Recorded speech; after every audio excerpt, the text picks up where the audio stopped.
Chad always did exactly what he said he was going to do.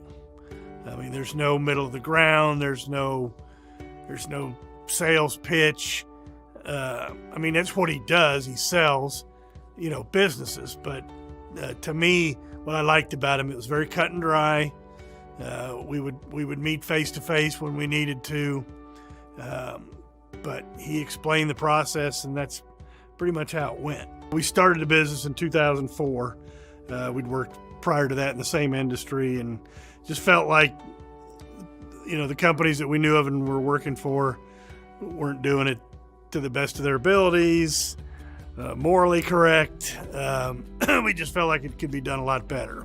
And so we opened in 2004 and just worked our tail off for, the first 7-8 years. We became completely debt-free about 7-8 years ago, and just enjoyed a lot of success. But through that came a lot of hard work, and you never know if your business is worth anything to anybody else besides yourself. So that's when I reached out to Chad. We talked, and I sent him some information on the business, some P&Ls, and then he came back and told me what he thought the business was worth, and it kind of shocked me. He doesn't cut the mold of a typical business broker, but I think that falls in line with his personality. I don't really think he's swayed by what anybody else is doing. And I had, before all this happened, 2 or 3 business cards from other brokers that I held on to for years, because you always have that dream of selling something. You just never know what it's worth. But I never could bring myself to call them because I didn't know where that phone call was going to go.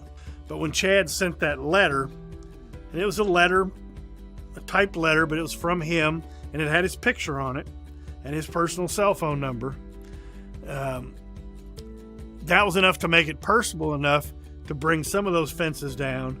That's what drove me to put a lot of trust in Chad, because I'm opening up my business to a total stranger to tell me if it's worth anything or not.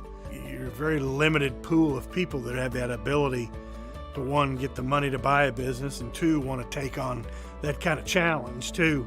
But he not only found the people that wanted to bid on the business, but then when we would get together and meet with the potential buyers, what impressed me was every time that they wanted to sway a little bit off of the procedure of how these things were bought and sold, he wouldn't have anything. He would have none of that. I guess what I would tell other people that are looking to sell their business or buy a business, if you want somebody that will tell you the truth, whether it's good or bad, and it's got a system I think is good. I mean, I'm not the expert in the brokerage business, but if you want somebody that'll follow the system that he, is obviously very good at, then you want to give him a chance. He's just a guy that shoots straight, and I had all the confidence in. So.